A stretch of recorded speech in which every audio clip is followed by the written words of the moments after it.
E eu quero trazer uma palavra de Deus que Deus colocou ao meu coração. Espero que você esteja bem e que você receba toda a porção que Deus tem para você nessa noite. Amém? Glória a Deus.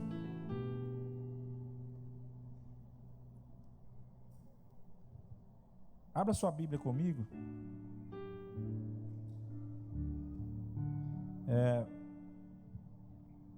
Deixa eu abrir aqui. No livro da segunda carta de Paulo aos Coríntios, no capítulo 7. Nós vamos ler o versículo 9 e 10. Lendo o versículo, já dou o tema para nós falarmos aqui essa noite. Amém? Aproveite aí, dá uma olhadinha para o lado. Diga que bom que você veio, que bom que você está aqui. Que bom, pastor Dair, pastor Maria, que vocês estão aqui. Que bom que vocês, o pessoal de São Paulo também está aqui, né, da família do Marcos, da família da pastora Maria Darcy. Que bom que você veio aqui. Sabe, Deus sabe o melhor que Ele tem para as nossas vidas. Ele tem o melhor, sempre o melhor para entregar para nós. Amém? Segunda carta de Paulo aos Coríntios, capítulo 7. Vamos ler o versículo no capítulo 7, do versículo 9 e 10. É isso. Diz assim a palavra de Deus: agora folgo, não porque fostes contristados, mas porque o fostes para o arrependimento. Pois segundo Deus foste contristados, para que por nós não sofresseis dano em coisa alguma. Porque a tristeza, segundo Deus, opera arrependimento para a salvação, o qual não traz pesar, mas a tristeza do mundo opera a morte. Eu quero falar hoje sobre o verdadeiro arrependimento. Grave aí. O verdadeiro arrependimento. Conforme lemos aqui, vamos falar sobre o arrependimento antes de eu dar sequência. O arrependimento era o tema central do ministério de Jesus. Era o tema central de João Batista e também o tema central de Jesus.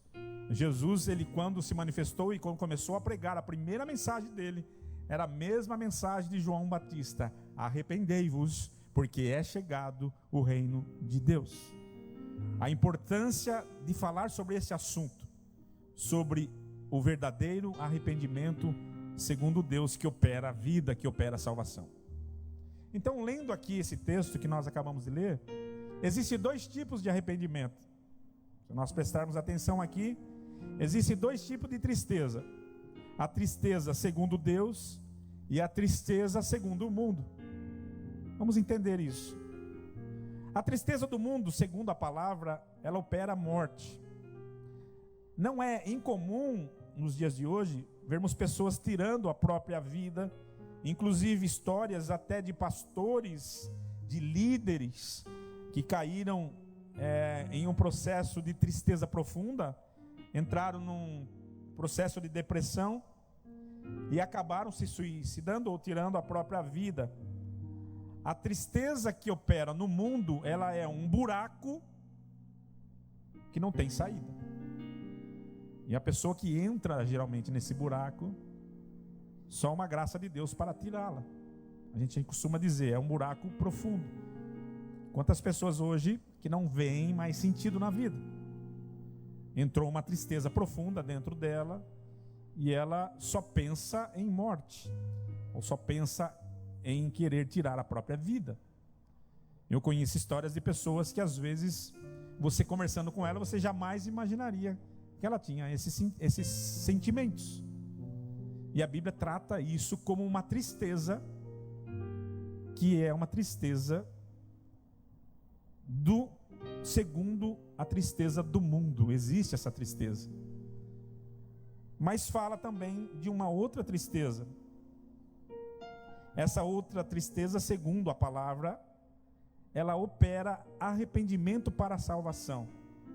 Seria uma tristeza que, ao invés de ser um buraco profundo, você encontra uma porta de saída para ser salvo.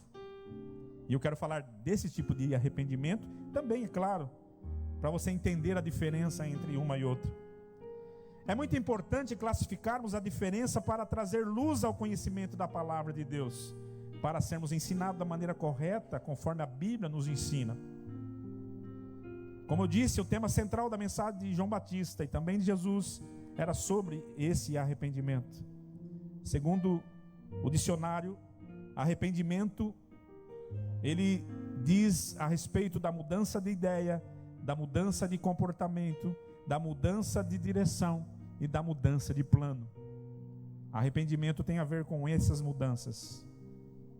Existe o arrependimento que é produzido apenas pela alma, que nós costumamos chamar de remorso. O remorso geralmente acontece pelo temor das consequências.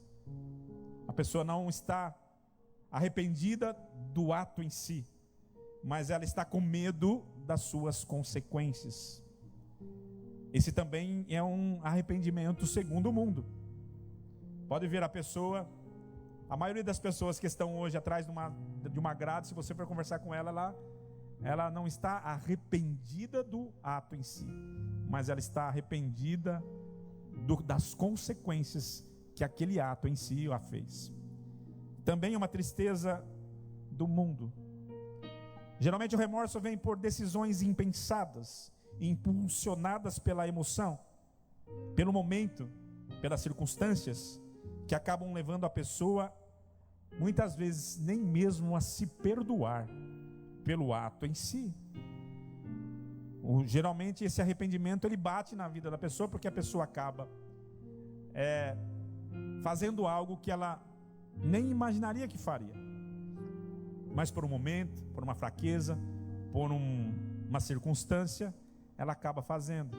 E essa pessoa acaba vivendo a vida toda, e quantas pessoas que eu conheço como pastor, que me procuram e falam assim: eu não consigo me perdoar, eu fiz algo que não jamais deveria fazer, mas fiz, e não consegue encontrar nem o perdão próprio, não consegue viver bem mais, porque ela não consegue mais se perdoar, e isso acaba e a leva a um buraco profundo, de uma tristeza segundo o mundo. Existe o arrependimento do espírito, que chamamos no grego de metanoia. A metanoia, ela é mudança de pensamento, é mudança de ideia. A metanoia é uma tristeza que faz você mudar de pensamento segundo Deus. É Deus que faz operar esse sentimento no seu coração. E aí eu começo pregando aqui, fazendo uma pergunta. Afinal, Deus ele se arrepende do que ele fala, do que ele faz? Existem contradições na Bíblia? Nós precisamos entender isso, porque nós vamos encontrar palavra na Bíblia que leva a entender que Deus não se arrepende, e vamos encontrar palavra na Bíblia que diz Deus se arrependeu. E aí? Afinal de contas, em Joel 2,13 tem uma palavra que diz assim: e rasgai o vosso coração e não as vossas vestes, convertei-vos ao Senhor vosso Deus, porque Ele é misericordioso e Ele é compassivo, tardio em irar-se e grande em benignidade, e se arrepende do mal. Essa palavra de Joel fala de um Deus que se arrepende do mal. Números 23:19, por favor, põe na tela. Vai dizer assim: Deus, Ele não é homem para que minta, nem filho do homem para que se arrependa. Porventura, diria Ele, não faria? Ou faria e não o confirmaria? Essa é uma palavra que diz que Deus não se arrepende.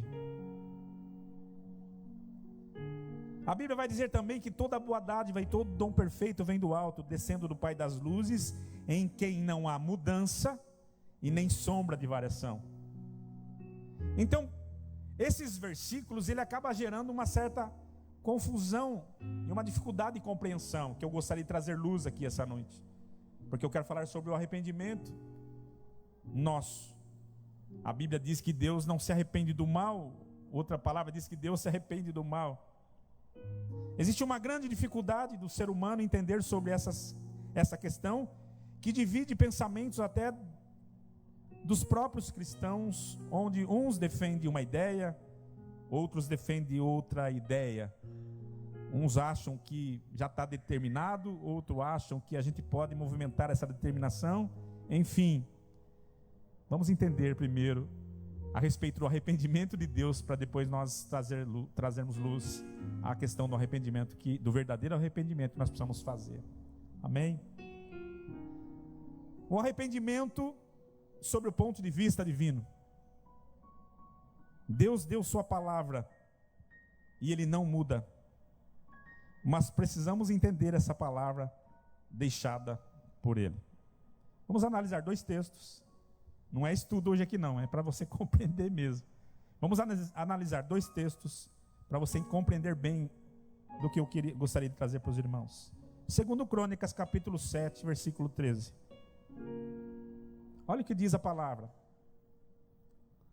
Se eu cerrar o céu e não houver chuva, ou se ordenar os gafanhotos que consumam a terra, e se eu enviar a peste entre meu povo, e se o meu povo, escute isso, que se chama pelo meu nome, se humilhar, e orar, e buscar a minha face, e se converter dos seus maus caminhos, em algumas traduções diz assim, e se arrepender dos seus maus caminhos, então eu ouvirei dos céus, perdoarei os seus pecados e sararei a sua terra. Outro texto, Jeremias capítulo 18, versículo 6. Olha o que diz a palavra. Não poderei eu fazer de vós como fez este oleiro, ó casa de Israel, diz o Senhor. Eis que como barro na mão do oleiro, assim sois vós na minha mão, ó casa de Israel. No momento, escute isso, é muito interessante. No momento em que falar contra uma nação e contra um reino para arrancar, para derrubar, para destruir, se tal nação, porém, contra a qual falar, se arrepender, aqui se converter, algumas traduções dizem se arrepender da sua maldade, também eu me arrependerei do mal que pensava fazer-lhe. Olha a condição do arrependimento de Deus. Escute isso. Versículo 8, vamos até o 10, versículo 9 e 10. Só para você entender. No momento em que eu falar a uma nação de um reino para edificar, para plantar, se fizer mal diante dos meus olhos, não dando ouvidos à minha voz, então me arrependerei do bem que tinha falado que ele faria. E se fizer o mal diante dos meus olhos, diz a palavra, eu me arrependerei do bem que eu faria. Vamos entender um pouco mais. O arrependimento de Deus, segundo a sua própria palavra, ele está condicionado a uma ação humana. Escute isso. Tanto no sentido do bem, como no sentido do mal. Não tendo nada a ver com arrependimento humano, no sentido de voltar atrás por uma decisão própria. A única vez, o único momento que Deus se arrepende de alguma coisa, não é baseado na sua decisão, é baseado na minha e na sua decisão. Quando Deus, é bom que você entenda isso. Deus, ele propõe bênção e propõe maldição. Deus propõe 2 coisas, céu ou inferno. Deus propõe 2 caminhos, o caminho estreito que conduz à salvação e o caminho largo que conduz à perdição. Deus propõe 2 portas, uma porta estreita que conduz à salvação e uma porta larga que conduz à perdição. Escute isso que é muito interessante. Nós começamos a querer compreender a palavra de Deus quando nós achamos que alguma palavra cai em contradição, como muitos acham, mas não existe contradição quando você entender que quando Deus propõe um caminho, e se a pessoa está num caminho e ela muda para o outro caminho, isso se chama arrependimento, mudança de direção. Quando uma pessoa está por um caminho e ela propõe outro caminho, ela passa a aceitar a proposta que Deus fez para aquele caminho. Se você está indo num caminho, e esse caminho é caminho de morte, mas no meio do caminho, você diz, alguém diz, esse caminho é de morte.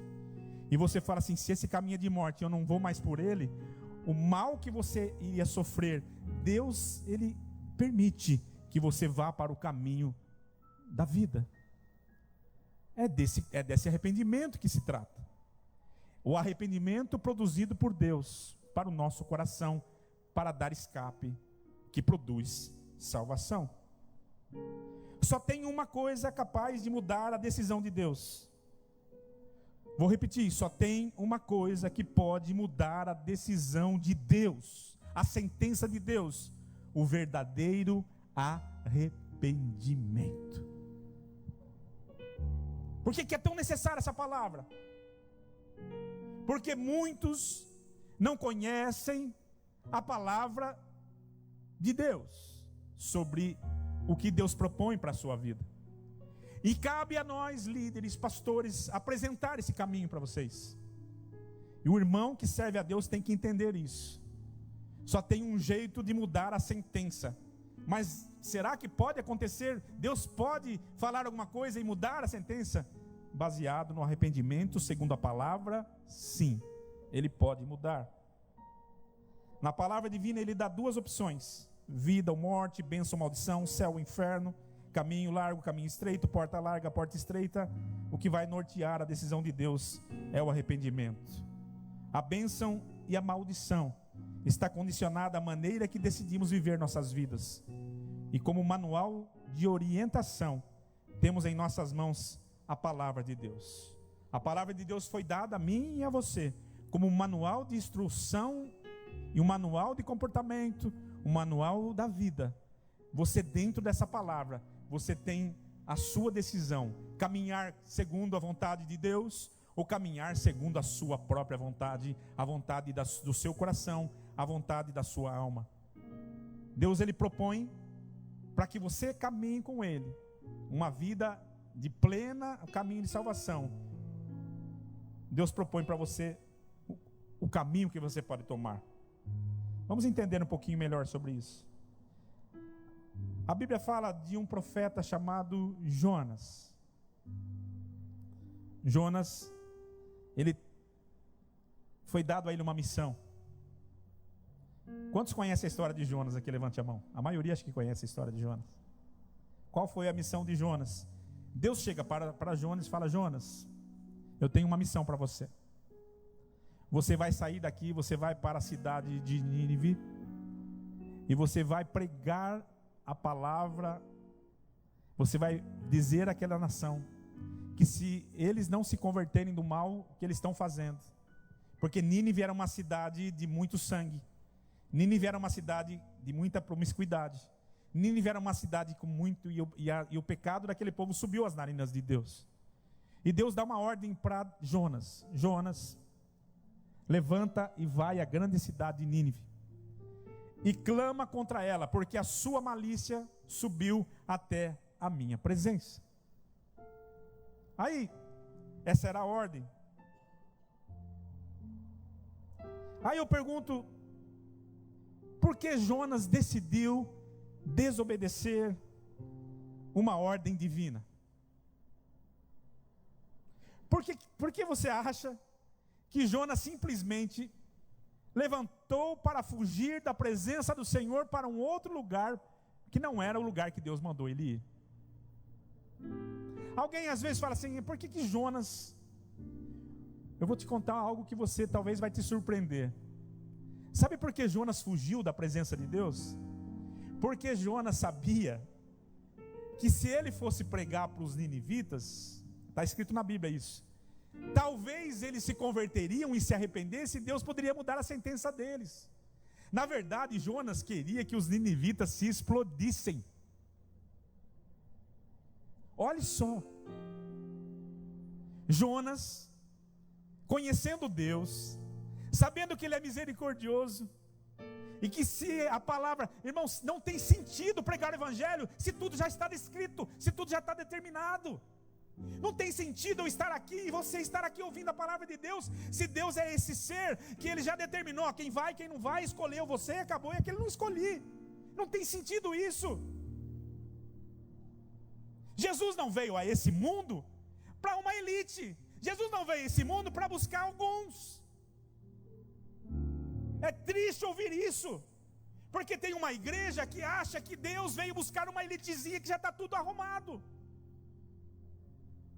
Coração de Jonas, que se exploda os ninivitas, que se exploda aquele que não conhece a Deus.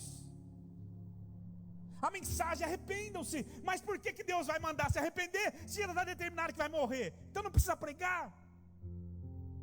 Não faz sentido. Pare de acreditar nisso. Você insiste em acreditar numa teologia que vai te levar, talvez até você ficar em dúvida sobre a sua própria salvação.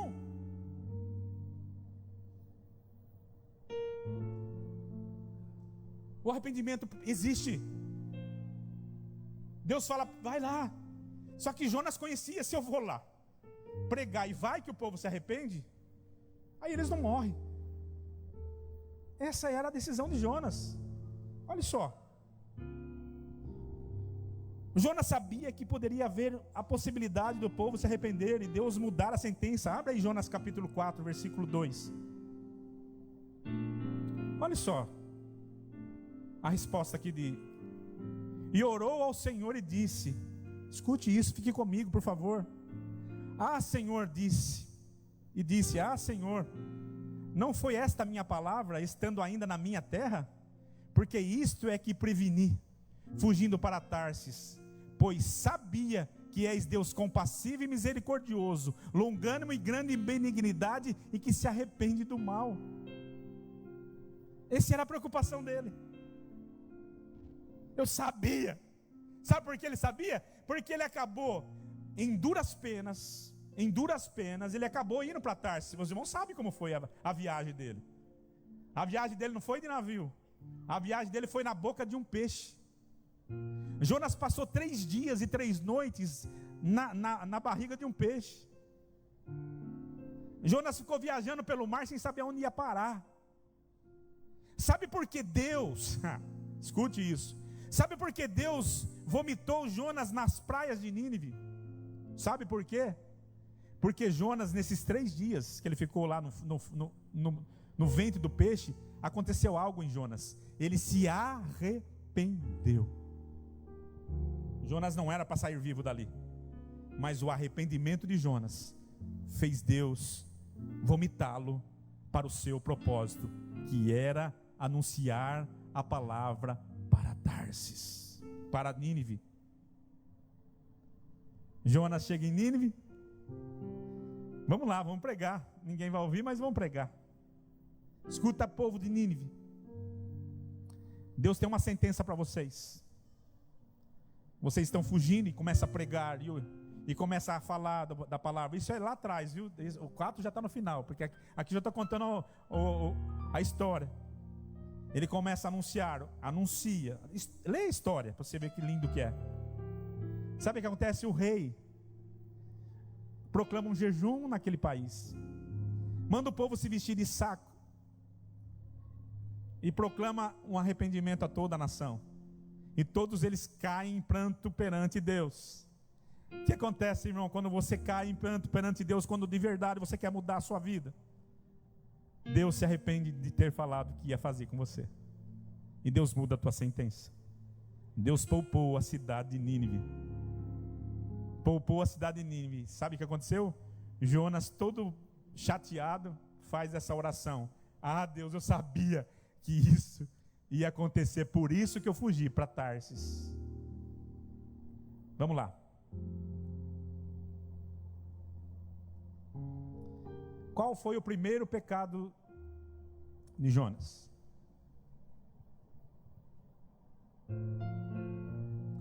O primeiro pecado de Jonas foi a indiferença com o próximo. Sabe, irmãos, nós estamos vivendo um tempo onde a gente, minha família está salva, meu pai está aqui, meus irmãos estão aqui, minha mulher está aqui, meus filhos estão aqui do meu lado. Nós não nos preocupamos com os demais. A mensagem de Jesus continua nos dias de hoje. Não cabe a mim e a você salvar ninguém, mas cabe a mim e você anunciar a palavra do Evangelho, para que haja arrependimento. Quem sabe alguém que está indo para um caminho de morte, caminho de inferno, caminho de destruição, e você usado pela palavra de Deus, você alertando ele sobre Deus, quem sabe o Espírito Santo a convença do juízo, da justiça, da sua salvação, e essa pessoa acabe chegando até Deus. Eu faço uma pergunta a você, irmãos, talvez você já se arrependeu e está aqui salvo, porque você encontrou a graça de Jesus, mas você acha que é só para você? Você acha que Jesus morreu só para você, amado? Hein? Você acha que Jesus morreu só pela sua vida? Você acha que não tem ninguém mais nesse mundo que precisa? Ou melhor, Deus escolheu ele que se vire para trazer aqui. É isso que você pensa? Ou será que você tem participação nisso? Será que nós como igreja não estamos pecando, deixando de anunciar a verdadeira mensagem do Evangelho que produz salvação para as vidas que precisam ouvir de Deus? Alguém diz, por que abrir mais uma igreja? Por que não ficarmos aqui? Para que ir para Nínive? Para que ir para um lugar onde Deus vai destruir? Meus amados, a indiferença tem cegado a vida de uma igreja que se torna egoísta, porque ela acha que ela é exclusiva, acha que ninguém merece, que só ela merece. É isso mesmo. Existe uma clã, um povo que se acha os bambambam, que se acha os escolhidos de Deus. Mas eu quero trazer uma mensagem para você. A vontade de Deus é que todos se arrependam, diz a palavra. A vontade de Deus é que todos se salvem. Mas como se salvarão? Como se arrependerão? Se não há quem pregue, se não há quem anuncie. E essa palavra não é minha, essa palavra é a palavra de Deus. Como crerão? Como se converterão? Se você está preocupado com o seu próprio umbigo, com a sua vidinha, com as suas coisas. Miseráveis homens que somos,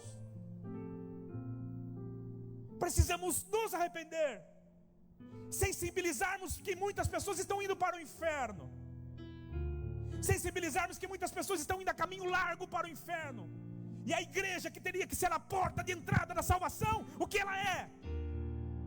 Eu não estou revoltado com nada, eu não estou chateado com você não, irmão.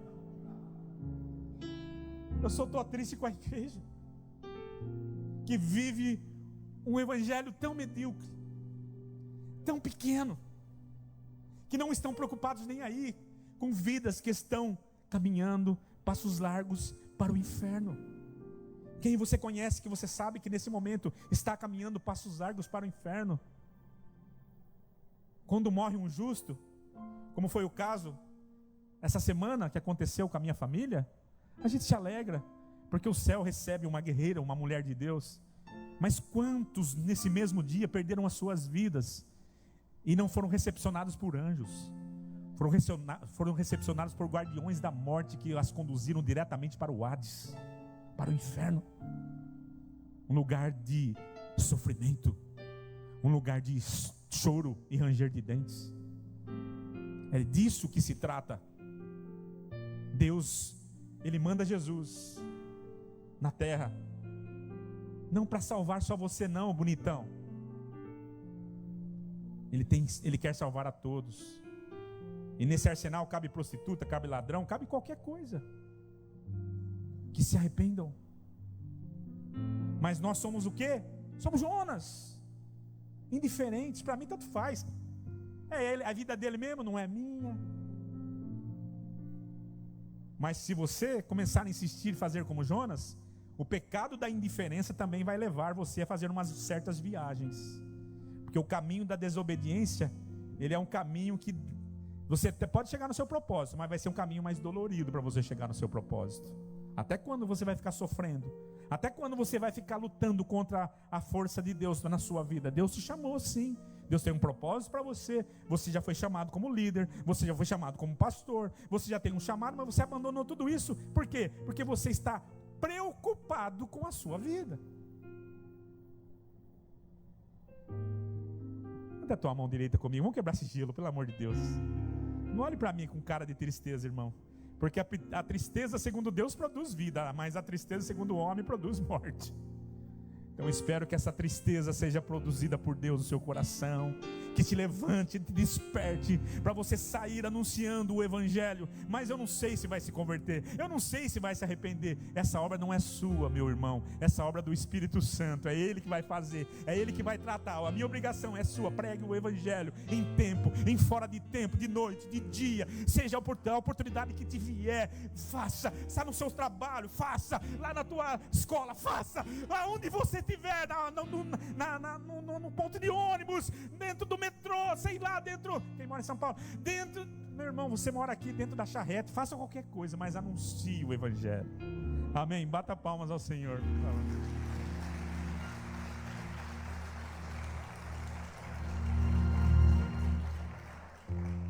João 1,11, ele veio para o que era seu, os seus não o receberam, mas todos quantos o receberam, aos que creem em seu nome, no seu nome, Ele deu-lhes o poder de se tornarem filhos de Deus. Amém? Então a salvação, meu irmão, você que fica, eu fico assim, irmão, cuidado com o que você aprende. O que você aprende pode te dar subsídio para você crescer, mas pode te dar subsídio para você diminuir nas coisas de Deus. Eu disse para um irmão aqui, eu não sou de ficar apegado em literatura de ninguém. Se perguntar para mim, eu não sei quem falou, não sei quem escreveu, eu não me apego à literatura. E olha que eu tenho muitos livros, já li muitos livros, eu tenho vários livros na minha cabeceira, eu leio livros, mas se você perguntar, eu não sei nem o autor. Por quê? Porque eu não quero me apegar a ideias humanas. As ideias que me fazem a cabeça estão na palavra de Deus. Essa me faz a cabeça. E eu prego o Evangelho já há quase mais de 20 e poucos anos. Para não falar que é quase 30. Deixa eu te falar algo. A salvação é para todos que creem no seu nome. Sabe, pastor? Às vezes nós queremos ter a mentalidade do pai. Não vou pregar para aquele lá não, porque aquele ali não foi chamado. Não tem cara que foi chamado, não.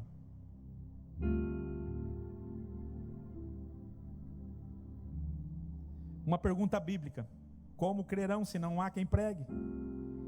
Como pregarão se não forem enviados? A responsabilidade de pregar o Evangelho é nossa. Não podemos ser indiferentes com as almas, principalmente com a ordem de Jesus, quando diz em Marcos 16:15: ide por todo o mundo e pregai o Evangelho. Essa é a nossa missão, pregar o Evangelho. Por isso que nós abrimos igreja aqui, lá, no sertão. Aonde tiver oportunidade nós abriremos igreja. E você vai contribuir para isso. Porque quem prega, quem leva a pregação, o galardão é o mesmo. Nós precisamos entender isso, irmãos. Nós não somos uma clã de salvos esperando a volta de Jesus. Nós temos uma missão. Uma missão. E essa missão não é do pastor Eliseu só não. Não é só do pastor Samuel só não. Do pastor Nelson, da pastora Maria Darcy, do pastor Glaucio, da pastora Sara não. Do pastor Luiz. Não é só sua. Essa é uma missão da igreja. Ide por todo mundo, pregai o Evangelho, que vai produzir arrependimento, segundo Deus, para a salvação, o verdadeiro arrependimento. Amém? Glória a Deus. Olha o segundo pecado de Jonas: a falta de amor ao próximo. Jonas conhecia muito bem quem eram os ninivitas, um dos povos mais violentos da terra. Ele queria mais que aquele povo fosse destruído, sem chance de arrependimento.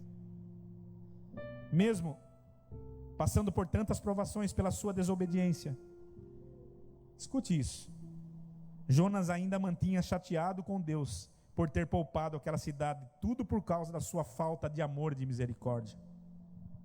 A nossa falta de amor é uma forma velada de desejarmos que as pessoas continuem seguindo para o inferno. A decisão da salvação não é nossa, mas de Deus. Nossa obrigação, nossa missão é pregar o Evangelho do arrependimento verdadeiro, arrependimento segundo Deus, que opera a salvação. Nós precisamos ter mais empatia, ter mais amor ao próximo. Nós não podemos ser indiferentes e nem sermos congelados com o nosso coração. No capítulo 4, Jonas não se conformava de Deus ter perdoado aquele povo, mesmo passando por o que passou. Irmão, eu vou repetir para você: estreito é o caminho que leva para a salvação, e largo e espaçoso é o caminho que leva à condenação. Nesse exato momento, milhares, centenas,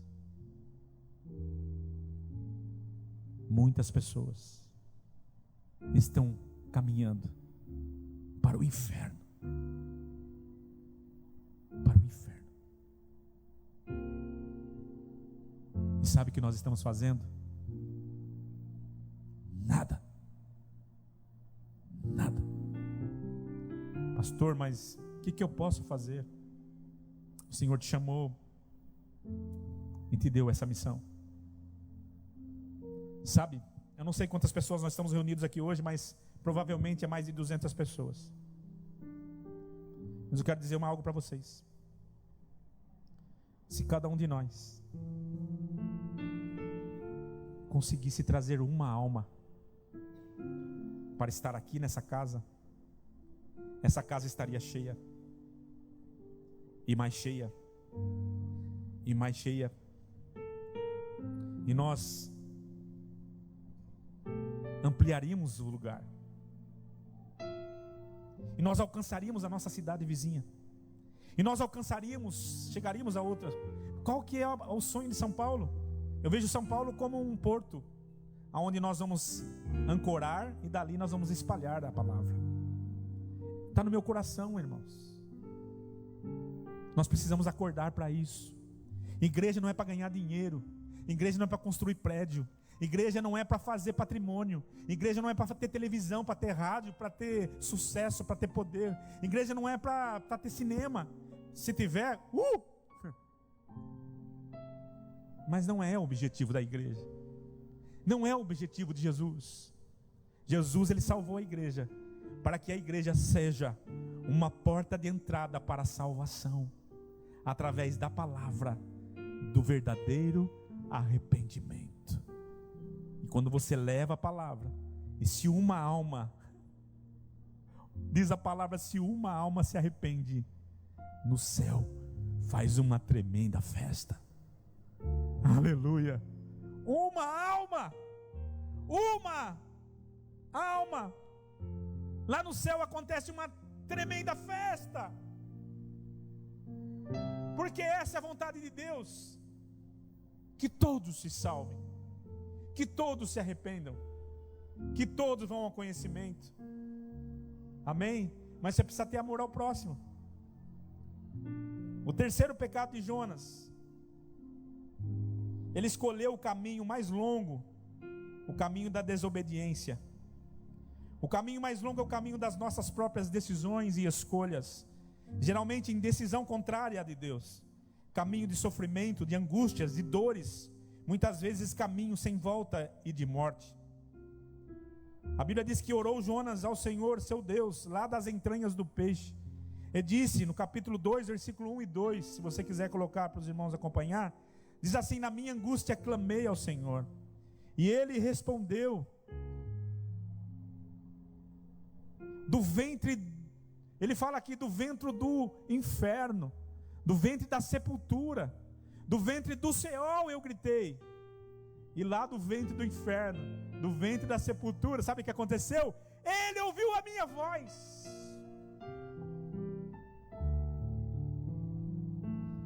Pois me lançaste no profundo, no coração dos mares, e a corrente das águas me cercou, todas as tuas ondas e as tuas vagas passaram por cima de mim. Deixa eu falar algo para vocês. Às vezes nós pensamos que podemos fugir da presença de Deus, fugir do nosso chamado. Cadê os jovens de ontem? Que entenderam o que é chamado. Perguntei para uma jovem assim: entendeu o que é chamado? Ela falou assim: entendi que é chamado, agora preciso descobrir meu propósito. Falei: não adiantou nada então. Sim, adiantou.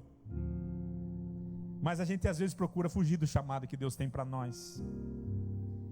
Ficamos indiferentes com tudo e com todos. Mas isso só vai nos levar a um caminho mais longo de dores, de tristeza, de sofrimentos. E se houver insistência nisso, num caminho final. E no final o caminho é de morte e de trevas exteriores. Mas caminhos que sim, podem ser evitados, se haver um verdadeiro arrependimento, uma mudança de direção, uma opção pelo caminho perfeito de Deus. Deus te propõe nessa noite. Você só precisa obedecer. Você só precisa dizer: Senhor, eis-me aqui, Senhor. Eis-me aqui, Senhor. Chega de ficar insistindo, se esconder. Porque Deus lá no jardim, Ele disse: Adão, aonde você está? Como se Deus não soubesse que Adão estava escondido atrás de uma moita. Talvez a nossa capacidade irracional de animais que somos, porque racional não tem nada de bom, porque se fosse racional não faria certas besteiras que fazem. A gente acha que a gente pode fugir de Deus. Deixa eu te dar uma notícia para você, que não vai deixar você nada animado. Os olhos do Senhor, Ele passeia por toda parte. E Ele te conhece e sabe onde você está. O salmista ficou arrepiado quando ele disse: nossa, que Deus é esse? Coloca o Salmo 139, eu gosto desse salmo. Salmo 139, vamos ler? Vamos ler juntos? Só para dar luz. Senhor, Tu me sondaste e me conheces. Tu sabes o meu assentar e o meu levantar. De longe entende o meu pensamento. Cercas o meu andar e o meu deitar. Conhece todos os meus caminhos. Não havendo ainda palavra alguma na minha língua, eis que logo o Senhor tudo conhece. Tu me cercaste por detrás e por diante, e puseste sobre mim a tua mão. Tal conhecimento é para mim maravilhosíssimo, tão alto que eu não consigo, que eu não posso atingir. Para onde me irei do teu espírito? Ou para onde fugirei da tua face? Se subir ao céu, tu estás lá. Se fizer no inferno a minha cama, eis que também estás lá. Se tomar as asas da alva, se habitar nas extremidades do mar, ali, até ali a tua mão me guiará, e a tua destra me susterá. Se disser de certo que as trevas me encobrirão, então a noite será luz à roda de mim.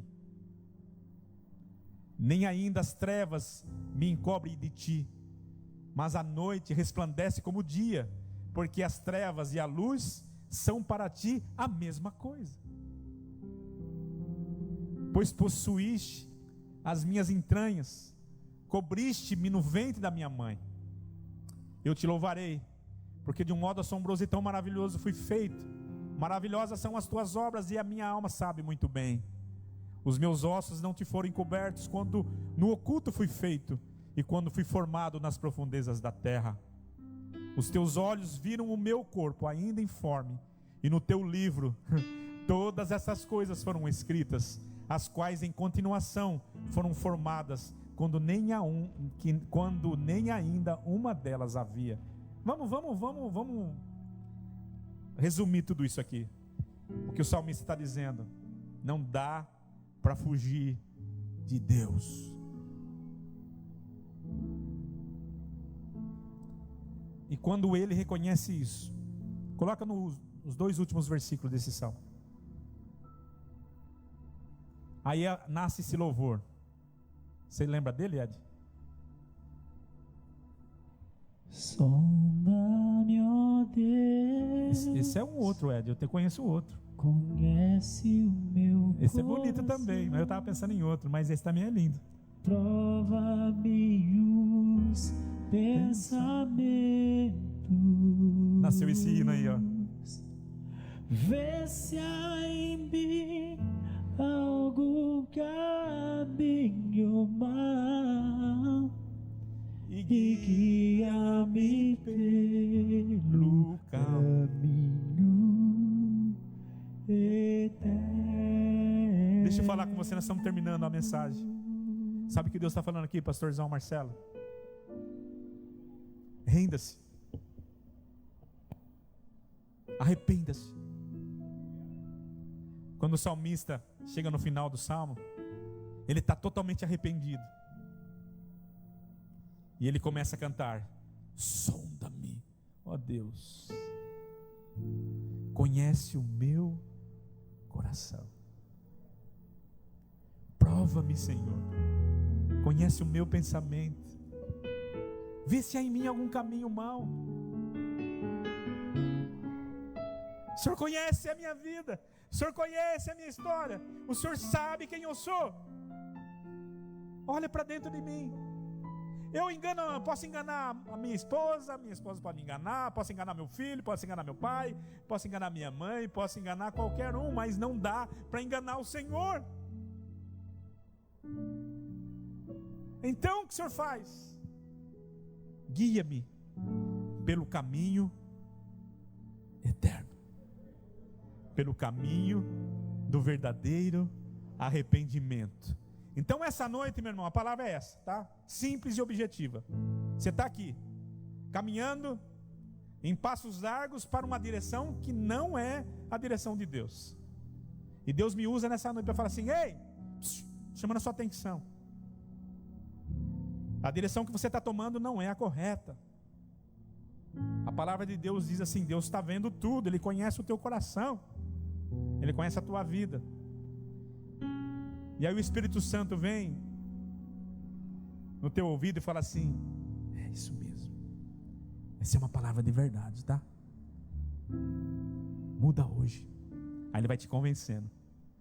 Aí olha só, aí quando você está indo, e a palavra não é na emoção, tá? É aqui, ó, na razão. Essa palavra. E aí o Espírito Santo fala assim, não, não vou para lá não. Isso chama-se arrependimento. Eu não vou para lá não. Você muda de direção e você vê a direção que Deus está dando, e ao invés de você ir para lá, você começa a ir para cá. Agora não, essa é a direção que eu quero para a minha vida. Esse é o verdadeiro arrependimento, segundo Deus, que produz salvação. Você recebe isso nessa noite? Feche os olhos, curva a sua cabeça.